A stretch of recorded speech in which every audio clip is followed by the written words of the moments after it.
Okay, invertebrate. What kind of animal's an invertebrate? They don't have No backbone. No backbone. One that has no backbone. You guys are good at this. Okay. All right. And up here on the chart, there's pictures of all kinds of aquatic invertebrates that could be in the river. Now, all of these invertebrates here, except one that we're going to talk about, are native. They all belong in the water. They all could be here. They could be at Bishop Creek, where we looked last year. And we have them divided into groups. And you probably can remember some of this. This is the sensitive group. What does that mean? They're sensitive. They're sensitive. Do they get their feelings hurt easily? Yes. No, they get hurt easily. No. Why are they sensitive? Because they get hurt easily. They get hurt easily. If the water changes temperature, they don't like it. If it gets dirty, they don't like it. These guys like cold, clear water. They're picky. Okay, then on the far end we have tolerant. They're strong. They don't care what happens. They're strong. They really don't care. They can live in cold water. They can live in warm water. They can live in still water. They can live in moving water. They're very tolerant of all kinds of water. This intermediate are just in between.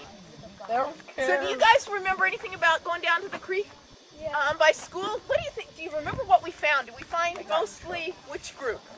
The intermediate. We found a lot of intermediate. And we found a lot of mayflies too, I think. Yeah. Yeah, I think we found a lot of these, some of these, and a few of these. We also had these caddisflies in cases. Do you remember those? Yeah. Yeah, we had those too. So we found tended towards these two. What do you think about the river? Do you think it's going to have similar invertebrates? No. No. What do you guys think? I don't know. It's gonna have more tolerance. You think more tolerant ones? Because it's dirty. It doesn't look as clean as the creek, does it? No. No, it looks dirty. You can actually, if you go down in the river, you can see the bottom. It's not quite as dirty as it looks, but it is not clean like Bishop Creek. All right, so then we have one invertebrate that we're looking for that's the invasive invertebrate. And I think Miss Lawrence talked to you about it. Which one? The book? Little tiny. New Zealand. Yeah, very good. The New Zealand mud snail. I'm not going to pass this out. Okay. They'll just get them. Where are the mud snails? They're actually, You saw them, huh? yeah, I saw them. You saw them. Okay, we're going to pass around the mud snails again. What can you guys tell me about the invasive small. mud snail? They're They're small, very small. What They else? get in your shoes, so you have to wash off your shoes anytime you go in the water. Not wash them off. What do you need to do? You need to put them in the freezer. Put them in the freezer. What else? They reproduce a lot. A lot. They, A baby. yeah, do you need two mud snails to have babies? No. One. One One little snail. They're hermaphroditic. Yeah, very good.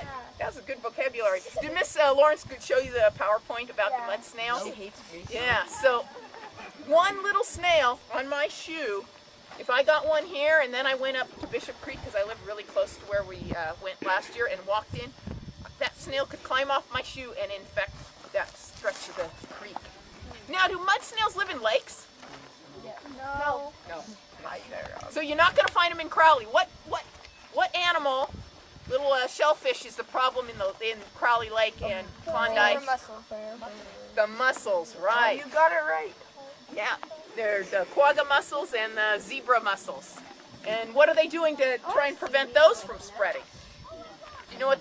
Eating them. They're checking your boats, right? If you want to take a boat in, they're making sure that you don't have any of those mussels in your boat. They're not checking people because those are big enough you would see them. Do you think you would notice one of these on your shoe? No. One, yeah. You would. You look at your shoes closer than I do. But if you had maybe a bright orange shoe, you might notice one little mussel, little snail. So, and where are our snails from? These bad ones. New Zealand. New Zealand. Okay, and why are they a problem? Why do we even care if they're in there?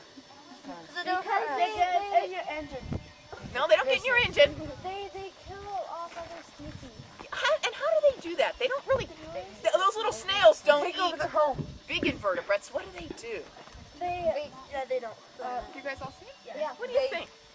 Take over the eat them, but they don't get like nutrients. Oh, that's what the fish does. The fish eats these and then doesn't get any nutrients because this snail will close itself up and pass right through a fish. But now, what do you think if you have hundreds of thousands of these little snails? What do you think will happen to these invertebrates? They're all gonna die. Why are they going to die? Do they poison them? No, the fish will eat them. The snails will take all the food. Yeah. And They don't take their food. They don't eat the invertebrates. what do you want, Natalie? What else does Yeah. what else does an animal need to live besides food? It needs Shelter. shelter. It needs a habitat.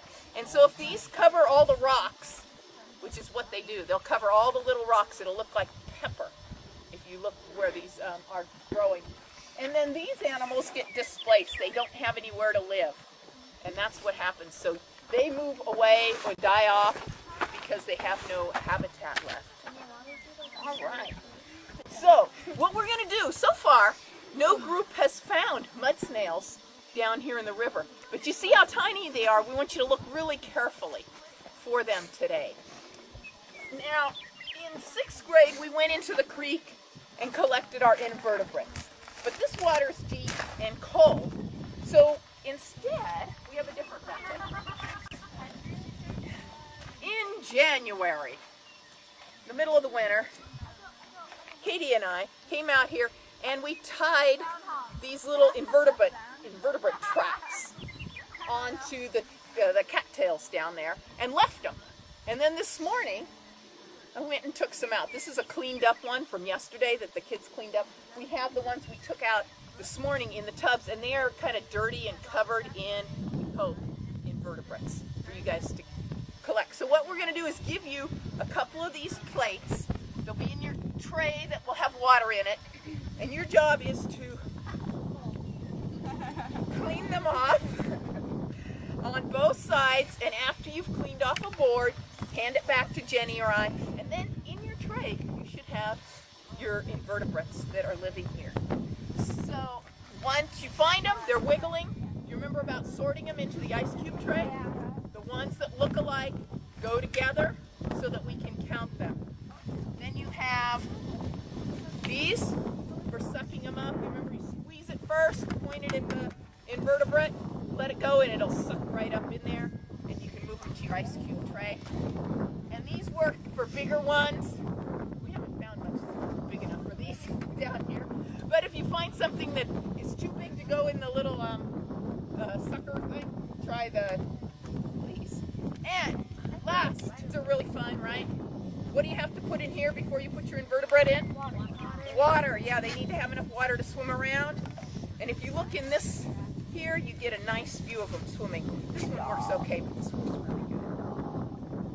All right, so that's what we're going to do. And so what we're going to have you do is one of you come over to the bucket, and Jenny will take your tray and put some water in it. So the other one, bring the ice cube tray.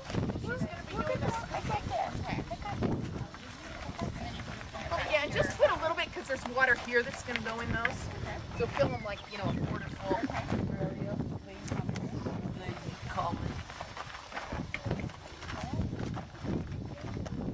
No, actually, just these. So you need to make sure you have both things with water in them. You did, do it. You were right. Go back. No, with two people you need a tray Yeah. and an ice cube tray. Both with water in them. Here, put that down. The bugs don't do well. No water. Does everybody have water in their trays? They need to be water in the ice cube trays too, right? Yeah, in their ice cube tray too. Oh, okay. Rachel, you were right. Okay. Do you guys want to bring your partners? Yeah, just the other person can come up and bring the ice cube tray. See, told you, Colin. Told you. You go, Mary. I wasn't being mean. I just laughed. Okay, and I guess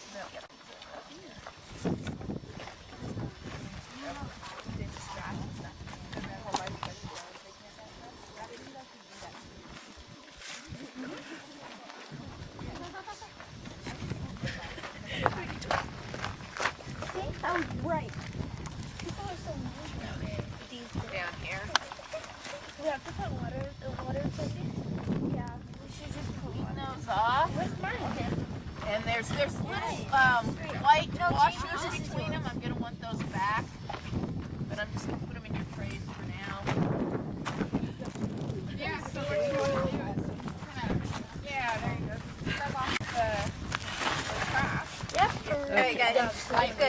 behind you guys. Good. Oh yeah. The tweezers are hard. They'll just stick on the end of the hair. Yeah, that's a good idea. Yeah, but you can just kind of try little different things. Are you guys gonna be able to catch all these in about 10 minutes? Or are you gonna need help? Oh my gosh, you guys have fun. Got questions? Let us know. We'll help with We need a teacher. Okay. Huh. Wonder what. What I write up here, you're gonna record on page 5. What you're gonna tell me is how many you have on page 4. So I'm gonna start with mayflies. Did any groups have mayflies? Put up your hands. You can hold up the number of fingers. If it's you just one mayfly and then We have one. and one and one and We have two. mayflies. Yeah. Where's the So mayfly? everyone write 2 mayflies on page 4. Okay. How many? Or 5. You Page guys 5. only got one mayfly? Right here, mayflies. They don't How have the many next picture. So you'll write.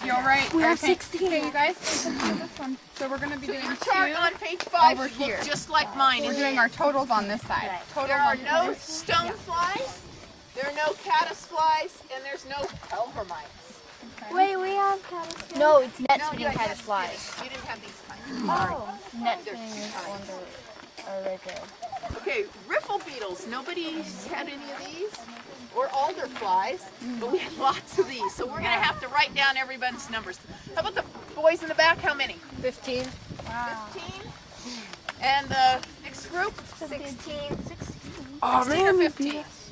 16. 16. And the next group? 24. 24. And the next group? 10. Now we have to add them up. 10. 5 and 6 is 11, plus 4 is 15. Carry the 1. 4, 5, 6, 7. 10 plus 5. 6, 65. So you want to write 65. That's a lot. That's the best so far. Wow. Okay, crane flies, none. Other water beetles. We had a group with 1, right? Yeah, I have 2. 2? You guys had 1 too. Flatworms. Now we had quite a few of those, so I think I'll start at the back group because. How many flatworms do you guys have? Oh no, water beetles. Okay, so just 1 water beetle. I know I saw Did you guys have water beetles? You guys had. Okay, flatworms. Everyone I think had flatworms. So the guys in the back, they had 3, and the next 2. 3 and 2 is 5. 5. Okay. And the next group, 8 and 5 is 13. 13, and 3 is 16. So record 16. And then water mites. We'll do the same way because I think almost everyone had water mites. The guys in the back, 5. 5. Next group, 9. 5 and 9 is 14. 14. 2. And 14 plus 2? 16. 16. And you guys? And they had 1, that makes 17. Wow. Okay. I guess we better add up this column. This column's easy. We forgot to add it up, but it adds up to 2, right? Now we got to add up this column. 65 plus 1 is 66. I'm going to put the 66 here. And then we'll go 6 and 6 is 12. Plus 7 is 9 plus 17. Write that 9 down here. 2. Carry the 1. So go ahead and try to tell 7, 8, 9. 99. You almost broke 100. 99 intermediate invertebrates. Midges. The little threads that break down. Oh, we Okay, didn't. we're going this way now. 3. How about the girls here? 3 and 2 is 5. 3. how many? 5. 5 and 3 is, you guys have, that makes 8. And then the guys? We didn't get any. Oh, boy, bummer. 8. Anyone have a black fly? Or a dragon or damselfly? Of each? No. No snails? No clams? Oh, I saw a scud. No worms and no mosquito larvae. So we had 9. And you guys did the total bottom too, right? No one had any worms, huh? So what do you think? Were you guys right Yeah. when you predicted what we'd have most of? Yeah. So a lot of you thought we'd have more of these. But we actually have a lot intermediate, not Yeah, very many sensitive, and not quite as many tolerant, but a whole bunch of intermediate invertebrates. I am All going right. to that. So what we're going to do next, well, we have probably a little time here. We've got 10 minutes. We will, an hour per group except the wildlife one. There are 2 things. So but what we're going to do now is clean up. All right. And so I want you to take anything with water, we're going to put it in this. Switch it without holes. This one here. Yeah. That one is clean water. So anything with water? So I wanted to grab this. This is dirty water. Your little critter. Yeah. So and make sure they're out of your microscopes. And then dump your trays and your ice cream trays